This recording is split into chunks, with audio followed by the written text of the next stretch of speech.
नमस्कार दोस्तों, स्वागत है आपका आपके अपने YouTube चैनल एजुकेशन स्टार गुरु पे। तो दोस्तों, हम पढ़ रहे थे आपकी प्रश्नावली 3.1, जिसमें ज्यामितीय रूप और बीजगणितीय रूप में जो क्वेश्चन नंबर 1 था वो हल कर लिया था हमने कि उसका ज्यामितीय रूप भी बना लिया था और बीजगणितीय रूप भी बना लिया था। इससे पहले हम समीकरण और बहुपद में अंतर, चर और अचर किसे कहते हैं, ये सब कुछ पढ़ लिया था। ठीक है, द्विघात दो चर वाले रैखिक समीकरणों के बारे में पढ़ लिया था और 3.1 का क्वेश्चन नंबर 1 हमने हल कर लिया था इससे पीछे वाली वीडियो में। अब देखो, हम जो 3.1 का जो 2 नंबर है वो अब हल करेंगे। देखो, प्रश्न दे रखा है, क्या है देखो, क्रिकेट टीम के एक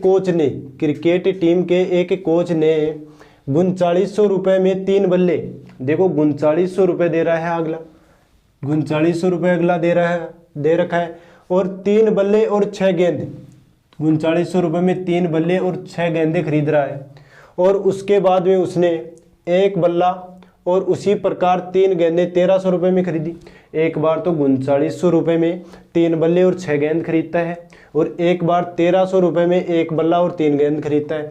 इस स्थिति को बीजगणितीय रूप में तथा ज्यामितीय रूप में व्यक्त करना है। अब देखो, प्रश्नावली का नाम है दो चर वाले रैखिक समीकरण। अब देखो, दो चर अर्थात चर x और y 2 होने चाहिए, प्रश्न में ध्यान रखना है इस बात का। अब देखो, आराम से पढ़ना है। पहले आप देखो, प्रश्न में दे रखे हैं बल्ले और गेंद, अर्थात बल्ले और गेंद, तो एक बल्ले की रेट लिख लो और एक गेंद की रेट लिख लो। ठीक है, और फिर अपने आप समीकरण बना लेंगे। जैसे दे रखा है, सबसे पहले माना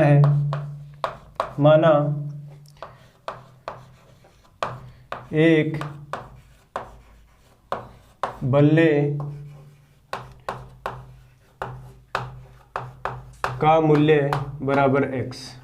देखो, बल्ले का मूल्य मान लिया हमने x, बैट का मूल्य क्या माना है हमने x, और देखो गेंद का मूल्य मान लो आप y, और आगे लिख लो माना एक गेंद का मूल्य क्या है y। देखो, एक बैट का मूल्य x है और एक गेंद का मूल्य y है। अब देखो, ये तो मान लिया हमने। अब जो इससे जैसे प्रश्न कह रहा है वैसे वैसे चलते जाओ आप और लिख लो आप प्रश्नानुसार कि जो प्रश्न बोलेगा वो हम करेंगे, जो प्रश्न बोलेगा वो हम करेंगे प्रश्नानुसार। अब देखो, ध्यान से समझना है।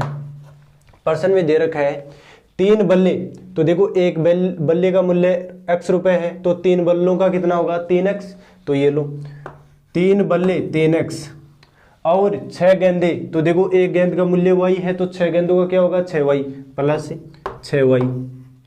देखो, ये बोल रहा है 3 बल्ले और 6 गेंदे दोनों चीज मिलाकर कितने रुपए में खरीद रहा है 3900 रुपए में। कितने रुपए में खरीद रहा है 3900 रुपए में। थोड़ा इधर लिख लेता हूँ। देखो, 3x प्लस 6y बराबर 3900 रुपये। कितने रुपए में खरीद रहा है 3900 रुपये में, और समीकरण नंबर 1 आ गया। देखो, 3 बल्ले और 6 गेंद 3900 रुपये में खरीद रहा है, इससे हमने समीकरण नंबर 1 प्राप्त कर लिया। उसी प्रकार देखो आगे बोल रहा है एक बल्ला, अर्थात एक बल्ले का मूल्य x, तो x भी लिख लो चाहे 1x भी लिख लो, कोई दिक्कत नहीं। तो देखो 1x लिख लो या x लिख लो, डायरेक्ट वो बात ही की x प्लस, देखो आगे आ रहा है 3 गेंदे, तो एक गेंद का मूल्य y रुपए, तो 3 गेंदों का 3y, और ये खरीद रहा है दोनों चीज 1300 रुपए में। कितने में 1300 रुपए में। ये हो गया आपके पास समीकरण नंबर 2। देखो, खरीदी। इस स्थिति को बीजगणितीय तथा ज्यामितीय, देखो बीजगणितीय रूप में तो हमने प्रदर्शित कर दिया है, अर्थात समीकरण बना दिए हैं, प्रश्न अनुसार चल के हमने समीकरण बना दिए हैं। अब इसे ग्राफीय रूप में भी व्यक्त करना है, और इससे पीछे वाला जो क्वेश्चन था उसमें हमने ग्राफीय रूप हल करके बताया था, लास्ट में ग्राफ भी बताया था कि भाई इस प्रकार से लिखना है। अब देखो, समीकरण 1 से x के 2 बिंदु निकालने हैं और y के 2 बिंदु निकालने हैं। उसी प्रकार समीकरण 2 से x के 2 बिंदु निकालने हैं और y के 2 बिंदु निकालने हैं। तो देखो, सबसे पहले ये तो हो गया बीजगणितीय रूप, अब देखो ग्राफीय रूप के लिए अर्थात ज्यामितीय रूप के लिए समीकरण 1 को लेते हैं सबसे पहले। तो लिख लो यहाँ पे समीकरण 1 से, समीकरण 1 से। अब देखो, समीकरण 1 से है, समीकरण 1 क्या है 3x प्लस 6y बराबर 3900 रुपये। देखो 3x प्लस 6y बराबर 3900 रुपये। अब देखो चाहे पक्षांतरण करके कर लो या फिर यहाँ भी लिख सकते हो आप, x का मान लिख लो या y का मान लिख लो, बाद में पक्षांतरण कर लेना। तो सरल ऐसे रहता है कि पहले पक्षांतरण कर लो, चाहे इसका कर लो चाहे इसका कर लो, बात एक ही है, किसी का भी कर लो। जैसे मैंने लिख लिया 3x बराबर 3900 और इसका पक्षांतरण इधर किया तो 6y। ठीक है दोस्तों, कल देखो अभी भी 3 गुणा में है, अभी भी 3 गुणा में है, तो हम भाग में दे सकते हैं इसको। तो देखो x बराबर, या फिर ऐसे कर लो, ये बड़ा हो जाएगा। यहाँ पे देखो दोस्तों 3x प्लस 6y, यहाँ से यहाँ तक क्या कुछ कॉमन आ रहा है क्या? देखो 3 कॉमन आ रहा है यहाँ से यहाँ तक, तो 3 कॉमन ले लो। देखो 3, ये देखो x हो गया और प्लस 3 दूनी 6, ये हो गया 2y और बराबर है आपके पास 3900 रुपये। कितना है? 3900 रुपये। अब देखो ये गुणा में है तो इधर जाके भाग में चला जाएगा। तो देखो x प्लस 2y बराबर 3900 और बटा 3। अब देखो x plus 2y, x plus 2y बराबर, देखो इसमें 3900 में 3 का भाग दोगे तो 3 एकम 3 और 3 3 9, 1300। कितने आ गए? 1300। तो ये आ गया आपके पास 1300। ठीक है, ये आ गया आपके पास 1300। अब देखो कुछ नहीं गया, समीकरण को हल किया है। आप यहाँ से भी कर सकते हो, ये काम करने की जरूरत भी नहीं है, परंतु बड़ा हो जाएगा। ठीक है, इसीलिए कॉमन लेके हल कर लिया है। अब देखो आगे, अब देखना है दोस्तों x प्लस 2y बराबर 1300 आ गई, x प्लस 2y बराबर 1300। ठीक है, अब देखो पक्षांतरण कर दो, x बराबर 1300 माइनस 2y। अब देखो यहाँ पे y की जगह रख लो या x की जगह रख लो, कुछ भी मान रख लो x की या y की जगह। और कल मैंने बताया था कि ऐसा मान रखना है कि आपको ग्राफ बनाने में दिक्कत ना आए, ज़्यादा बड़ा ना हो। तो देखो यहाँ तो कितने भी रख लो ज़्यादा बड़ा आएगा। यदि 10 रखोगे, 20 रखोगे, 100 रखोगे, 200 रखोगे, ऐसे रख सकते हो, कुछ भी रख दो। या फिर आप मान लो कुछ भी रख दो, 0 2 1 3 कुछ भी रखो, तो फिर ग्राफ में पैमाने बड़े लेने पड़ेंगे। जैसे हमने एक खाना बराबर 1 सेंटीमीटर लिया था पहले, अब एक खाने बराबर 200 सेंटीमीटर भी ले सकते हो, 300 भी ले सकते हो, 500, जो आपकी इच्छा है, लिख कुछ भी सकते हो यहाँ पे। तो देखो मैंने लिख लिया यहाँ पे y बराबर, या मान लो यहाँ पे y बराबर 200 लिख देता हूँ। रखने पर कुछ भी रख सकते हो दोस्तों, ये जरूरी नहीं 200, 0 1 2 3 कुछ भी अनंत तक। ठीक है, रखने पर देखो x बराबर है, ये हो गया आपका 1300 बराबर माइनस 2 गुणा y की जगह पे 200। ठीक है, तो देखो x बराबर है, ये हो गया आपके पास 1300 माइनस 200 को 2 से गुणा किया तो 400। तो x बराबर 1300 में से 400 गए तो आपके आ गई 900। क्या आ गई? 900। 9 4 13।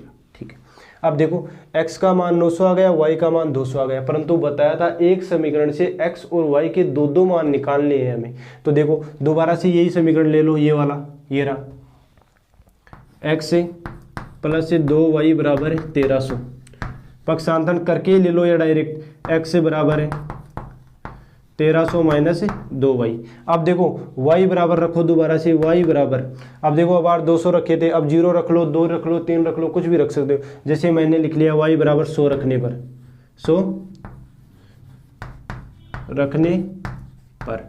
तो देखो x बराबर है 1300 माइनस, देखो 2 गुणा 100, तो 1300 माइनस 200, तो x का मान कितना आ गया? 1100। कितना आ गया?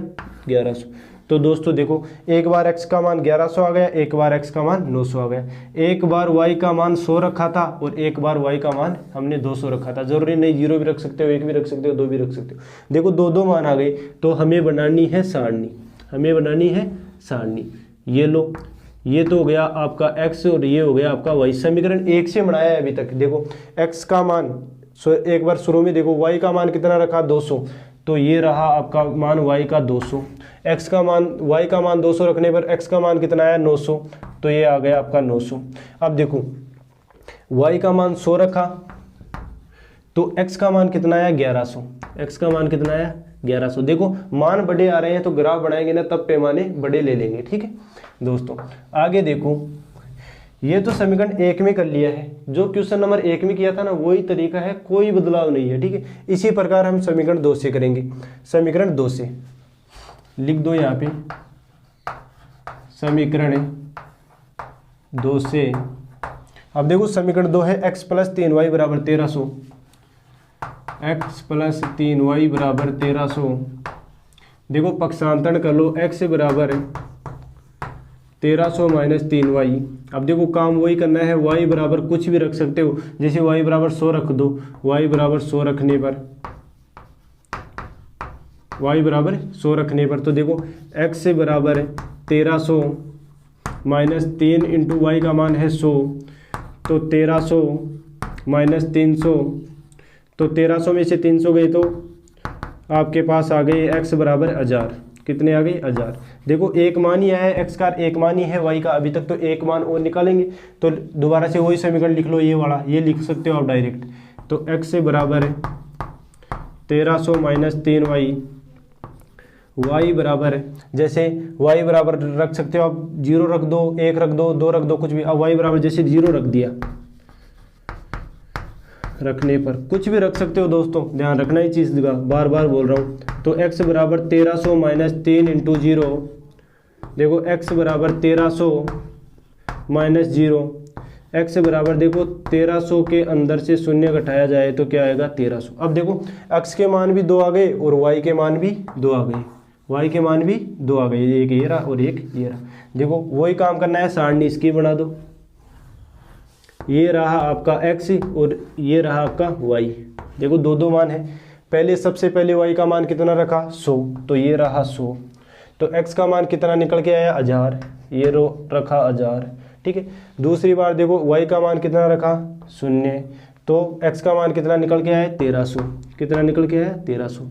अब देखो दोस्तों, प्रश्न बोल रहा था कि बीजगणितीय रूपीय तथा ज्यामितीय रूप में व्यक्त करना है। बीजगणितीय रूप में तो यहाँ पे व्यक्त हो गया था, और ज्यामितीय रूप में देखो ग्राफ बनाने के लिए पहले x के और y के दो दो बिंदु, समीकरण 1 से 2 बिंदु x के, 2 बिंदु y के, समीकरण 2 से 2 बिंदु x के, 2 बिंदु y के, जो हमने निकाल लिए हैं। अब हम ग्राफ बनाएंगे। देखो दोस्तों ग्राफ बनाएंगे, जैसे बोर्ड के ऊपर तो ऐसे ही बनेगा, ध्यान रखना दोस्तों थोड़ा स्पेशल।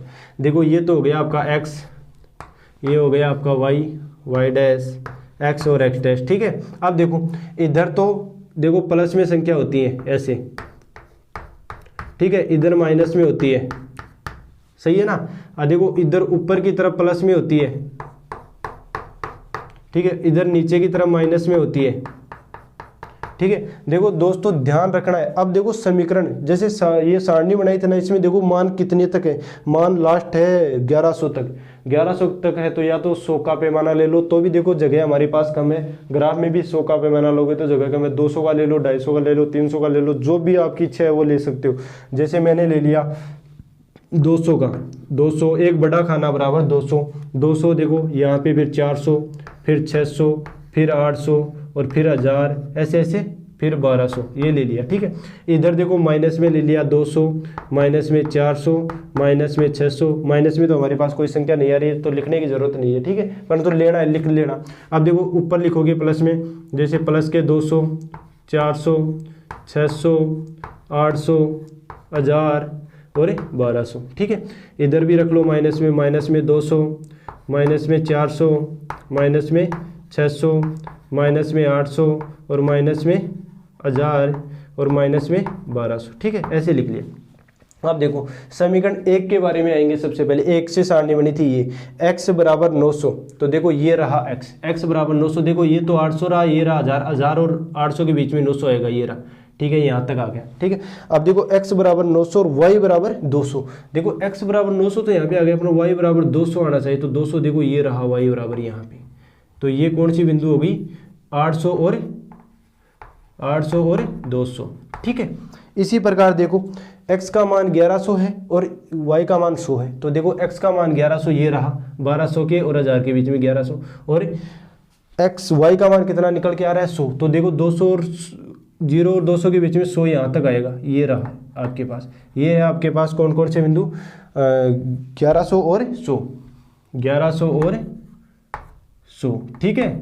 देखो कुछ ग्राफ से अच्छे समझ में आएगा, इसमें ध्यान रखना है, और इस लाइन के ऐसे मिला देंगे, इस पूरी लाइन को आप ऐसे मिला सकते हो। और देखो जिस समीकरण से हमने ये बिंदु निकाले थे वो समीकरण उसी लाइन के ऊपर लिखना है। देखो ये बिंदु किस समीकरण से निकाला था, समीकरण 1 से, 3x + 6y = 3900। तो इसके ऊपर लिख दो 3x + 6y = 3900।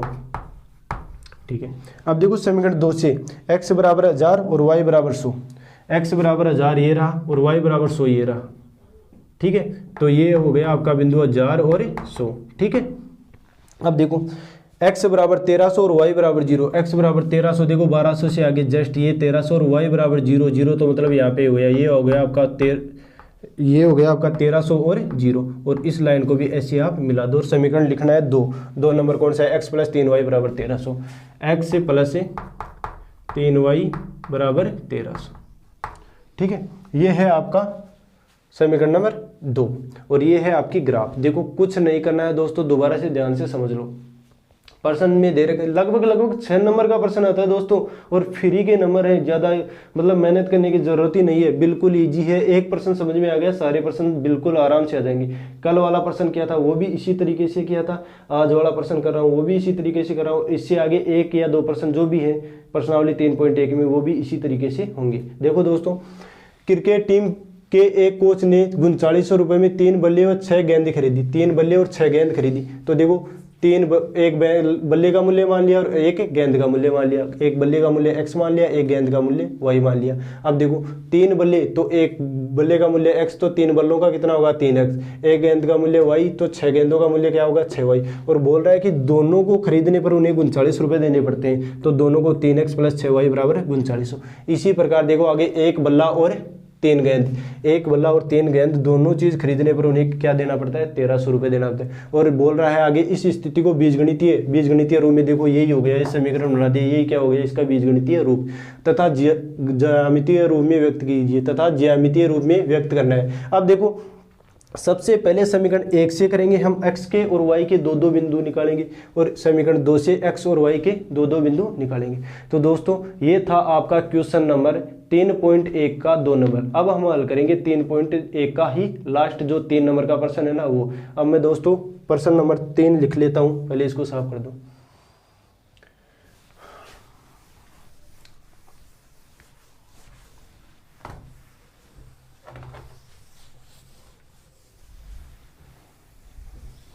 ऐसे लगते होंगे कि बड़े प्रश्न है, बड़े नहीं, बिल्कुल इजी हैं, ज़्यादा बड़े नहीं। एक प्रश्न समझ में आ गया, आराम से 1-2 बार निकाल कर देख लोगे ना तो अपने आप समझ में आ जाएगा दोस्तों।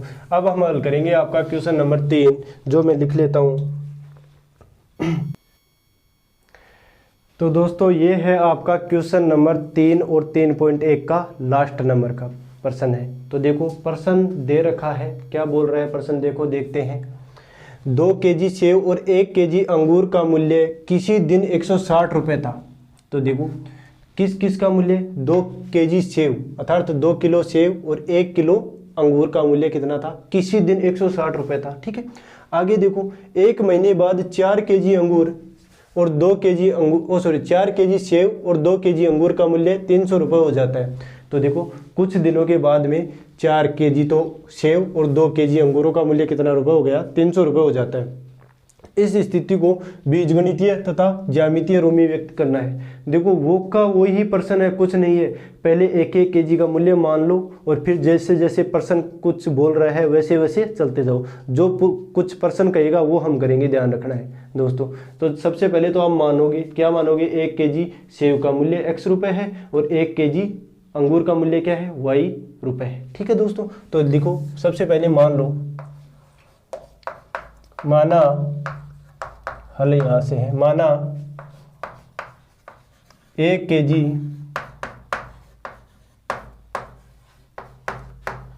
सेव का मूल्य बराबर x रुपये। ठीक है दोस्तों, और आगे और मान लो, माना 1 केजी अंगूर का मूल्य, अंगूर का मूल्य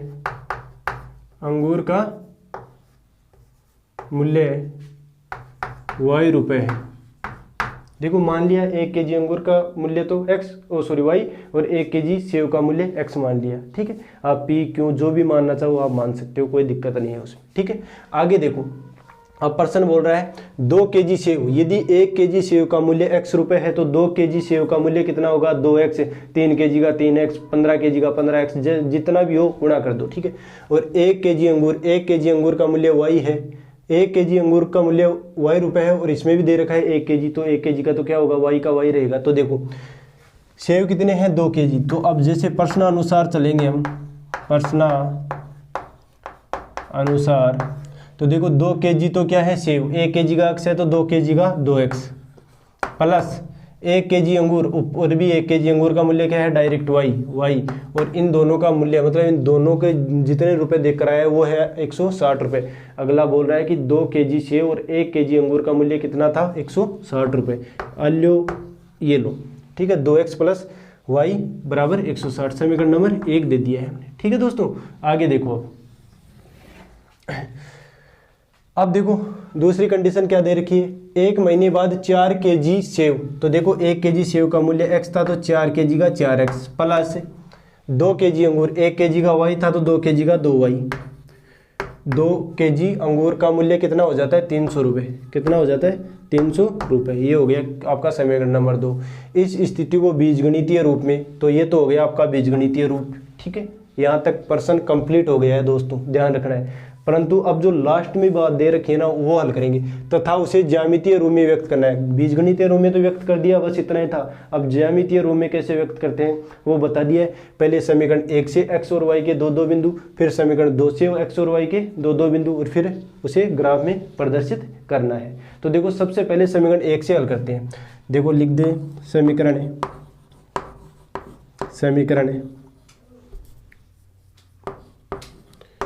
1 से। अब देखो समीकरण 1 क्या है ये लिख लो, 2x प्लस y बराबर 160 रुपये, यही है ना। अब देखो बात बताया था कि एक पद रख लो, चाहे y का रख लो चाहे x का रख लो, किसी का भी रख लो। देखिए पहले x का रख रहे थे, अब भी x का रख लो, y का उधर भेज दो, या y का रख लो x का उधर भेज दो, कोई सा भी रख लो। जैसे मान लिया हमने 2x बराबर 160, ठीक है। और यदि y का भेजना चाहो आप सर ऐसे बोलो कि सर उनमें मतलब y का पक्षांतरण किया था तो इसमें x का करके देख लो, हाँ कर सकते हो आप। यदि यहाँ पे y रख लो, देख लो y बराबर 160 और इधर आया तो ये माइनस का 2x, ठीक है, ये पक्षांतरण कर लिया। अब देखो x का मान रख लो यहाँ पे कुछ भी, उससे पहले वाले में y का रखा था, और चाहते तो आप y का भी पक्षांतरण कर सकते थे, वो का वही हो जाता। लेकिन हमने अब x का पक्षांतरण करके देखा है कि क्या कोई गलती होती है या सही होता है प्रश्न, वो का वही आता है क्या आता है। तो देखो रख के देख लेना, बिल्कुल उत्तर सही आएगा। तो देखो x का मान रखना है, x बराबर आप 10 रख लो, 20 रख लो, 0 रख लो, जो भी आपकी मर्जी। जैसे मैंने लिख लिया x बराबर 20 रखने पर, x बराबर 20 रखने पर, तो देखो y बराबर 160 माइनस 2 और x की जगह क्या रखा है 20। तो देखो y बराबर 160 माइनस 20 को 2 से गुणा किया तो 40, तो y का मान आ गया आपके पास 160 में से 40 गए तो 120। तो देखो एक y का मान आ गया 120 और x का मान आ गया आपके पास 20। एक मान ये है, लेकिन समीकरण 1 से भी 2 निकालने और 2 से भी 2 निकालने। अब देखो वापस से वही समीकरण लिख लो जो पक्षांतरण किया था, ये रहा y बराबर 160 माइनस 2x, y बराबर 160 माइनस 2x। अब देखो x बराबर, देखो जो मान एक बार रख दिया ना वो मत लिखना दोबारा से। अब 20 रख दिया तो 30 रख लो, 10 रख लो, 0 रख लो, कुछ सॉरी 10 नहीं 20 रख, 30 रख दो, 40 रख दो, 0 रख दो, कुछ भी रख सकते हो। जैसे x का मान रख दिया मैंने 10 रखने पर, क्या रखा है 10 रखने पर। तो देखो y बराबर है 160 माइनस 2 गुणा x की जगह 10, तो 160 माइनस देखो 10 को 2 से गुणा किया तो 20, और उत्तर आ गया ये आ गया आपके पास y का मान 140। तो देखो y का मान 140 और x का मान 10, ठीक है ना। तो देखो 2 बिंदु आ गए समीकरण 1 से, तो सारणी बना दो। 2 बिंदु आते ही सारणी बना दो, ये लो, ये रहा x और ये रहा y, ठीक है। देखो x का मान कितना रखा था सबसे पहले 20, x का मान रखा था 20 और y का कितना निकल के आया था 120। y का कितना रखा, x का कितना रखा 10 और y का कितना निकल के आया 140। ये तो समीकरण नंबर 1 की बात हो गई। अब हल करेंगे समीकरण नंबर 2 से। तो लिख दो आगे समीकरण 2 से, समीकरण 2 से। अब देखो समीकरण 2 के यहाँ पे है, ये रहा 4x + 2y = 300। 4x + 2y = 300।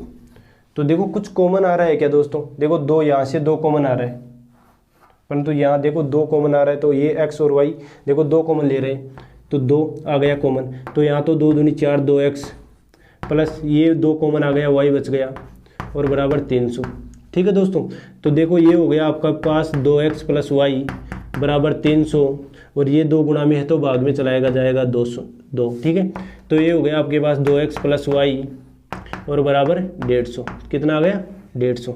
ये हो गया आपके पास समीकरण। अब इससे मान निकालेंगे। देखो 2x + y = 150, 2x + y = 150। पक्षांतरण कर दो, चाहे y का कर दो चाहे x का कर दो। जैसे y रख लिया मैंने इधर 150 - 2x। ठीक है, रख दिया। अब देखो x का मान कुछ भी रख सकते हो, मैंने रख दिया x से बराबर है, x से बराबर 5 रखने पर, x से बराबर 5 रखने पर। तो देखो y = 150 - 2 गुणा x की जगह पे 5 रख दिया। तो y बराबर देखो यहाँ तो 150 और -5 को 2 से गुणा किया तो 10। तो y बराबर आ गया आपके पास 140। तो देखो y का मान भी आ गया और x का मान भी आ गया। एक एक मान ही आए हैं अभी तो समीकरण नंबर 2 से, और अब एक एक और निकालेंगे। वापस से वही समीकरण लिख लो जो पक्षांतरण करके रखा था, ये रहा y = 150 - 2x। अब देखो x का मान पहले 5 रख लिया था, अब 5 तो रखना नहीं है बिल्कुल भी, देखना और कुछ रख सकते हो। जैसे x से बराबर 10 रखने पर, x से बराबर 10 रखने पर, तो देखो y बराबर है 150 - 2 इंटू x की जगह पे 10। y बराबर हो गया आपके पास 150 - 20, तो y का मान आ गया आपके पास 130। तो देखो ये आ गए 2 मान, 2 तो x के मान आ गए, 2 y के मान आ गए। तो 2 मान आते ही सारणी बनानी है आपको। ये रहा आपका x और ये रहा आपका y। ठीक है, देखो सबसे पहले दोस्तों ये देखना है x का मान कितना रखा था समीकरण 1 में। देखो यहाँ से x बराबर 20 रखा था। कितना रखा था? सॉरी, समीकरण 1 वाली तो बना दी ना, समीकरण 2 से देखो x का मान कितना रखा था। यहाँ देखो x का मान रखा था 5 और y का कितना आया था 140। ठीक है, अब देखो x का कितना रखा 10, y का कितना है 130। ये देखो दोनों समीकरणों से सारणी बना ली, एक ये रही और एक ये रही। काम वही करना है, ग्राफ बनानी है। तो देखो बोर्ड पे जितनी अच्छी ग्राफ समझ में नहीं आती जितनी पेज में आती है दोस्तों, ध्यान रखना। इसमें तो मतलब अच्छे से समझ में नहीं आएगी। देखो फिर भी कोशिश करते हैं। देखो 140 तक मान जा रहे हैं, 140 तक ही जा रहे हैं। तो आप 20-20 के ले सकते हो, 30-30 के भी ले सकते हो, 40-40 के भी ले सकते हो, जो आपकी इच्छा है उतने पैमाने ले सकते हो। तो देखो हमारे पास जगह कम है तो मैं ले लेता हूँ यहाँ पे 20, 40, 60, 80, 100, 120, 140। ठीक है, और इधर देखो -20, -40, -60, ऐसे चलते जाएंगे। माइनस की हमारे पास संख्या ही नहीं है, लिखने की कोई ज़रूरत नहीं है। ऊपर प्लस की है, देखो ये 20, ये 40, ये 60, ये 80, ये 100, ये 120 और ये आपके पास 140। नीचे माइनस में 20, माइनस में 40, माइनस में 60, माइनस में 80, माइनस में 100 और माइनस में 120 और माइनस में 140। अब देखो दोस्तों पहले सारणी 1 से बनाएंगे। x का मान कितना था 20, ये रहा x का मान 20 यहाँ पे। ठीक है, तो y का मान कहाँ पे जा रहा है 120, प्लस का है। तो देखो x का मान तो 20 यहाँ पे, लेकिन y तक जाएगा 120 कहाँ तक है, ये रहा। तो यहाँ पे हो गया ये मान, देखो 20 से 120 तक पहुँच गया। ठीक है, ये हो गया आपका पहले x का बिंदु फिर y का बिंदु 20 से 120। ठीक है, अब देखो दूसरा बिंदु x का मान 10 है, x का मान कितना है 10 है और y का मान कितना है 140। x का मान 10 तो यहाँ पे आएगा और y का मान कितना है 140, तो ये रहा यहाँ तक। कहाँ तक है? यहाँ तक। ये तो 120 ही तो था, यहाँ आ गया। देखो ये रहा आपका 20 और 120 तो ठीक है, और ये हो गया आपका 10 और 140। 10 और 140, ठीक है। अब दोनों को मिला दो, ये लो मिला दिया। अब देखो समीकरण 1 से जो सारणी बनाई थी उसके हमने ग्राफ लिख दिया है, और समीकरण 1 भी रख दो उसके ऊपर, 2x + y = 160। यहाँ पे लिख सकते हो 2x + y = 160। उसी प्रकार इसका बनाएंगे, देखो x = 5, x का बराबर 5, ये 10 हो गया, 10 से पहले 5 यहाँ पे मान लो, ठीक है। x = 5 तो y = 140, 5 और 140 यहाँ के लगभग आएगा यहाँ, ठीक है। ये हो गया आपके पास 5, यहाँ देख लेना दोस्तों, 5 और 140 कौन सा है, ये यहाँ वाला, ठीक है। अब आगे देखो x = 10 और 130, x = 10 यहाँ पे और 130 कहाँ पे जा रहा है, ये रहा आपके पास 130, ये रहा। और इन दोनों बिंदुओं को आपस में मिला दो, इन दोनों बिंदुओं को आपस में मिला दो, ठीक है। ये हो गया, और इसके ऊपर भी ये समीकरण लिख देना है 2 नंबर का। दोस्तों काम वही करना है, मानना है, पहले 2 बीजगणितीय रूप में लिख दिया, फिर समीकरण 1 से x और y के 2 बिंदु निकाल लिया, और समीकरण 2 से x और y के 2 बिंदु निकाल लिए। सेम तरीका है, क्वेश्चन नंबर 1 में भी वही किया था, 2 में भी वही किया है, और क्वेश्चन नंबर 3 में भी वही किया है। तो आप वो ये नहीं है जरूरी कि किसी प्रश्न में मैं देखो यहाँ पे कॉमन लेके कर लिया, जरूरी नहीं है आप कॉमन लो, वैसे भी कर सकते हो, परंतु वो लंबा हो जाएगा दोस्तों, उत्तर वही आएगा समान। तो दोस्तों ये थी आपकी प्रश्नावली 3.1 जो पूरी हो गई है। अब पढ़ेंगे हम जो कल 3.2 का क्वेश्चन नंबर 1 से। तो दोस्तों यदि वीडियो अच्छे लग रहे हैं आपको तो दोस्तों प्लीज़ सपोर्ट करो, और जल्दी से जल्दी हमारे चैनल पे बहुत ज़्यादा सब्सक्राइब हो जाए, ऐसा सपोर्ट करो दोस्तों। और लाइक भी करना है, कमेंट भी करना है, वीडियो अच्छे लग रहे हैं तो। दोस्तों धन्यवाद, आज के लिए बस इतना ही। थैंक यू दोस्तों।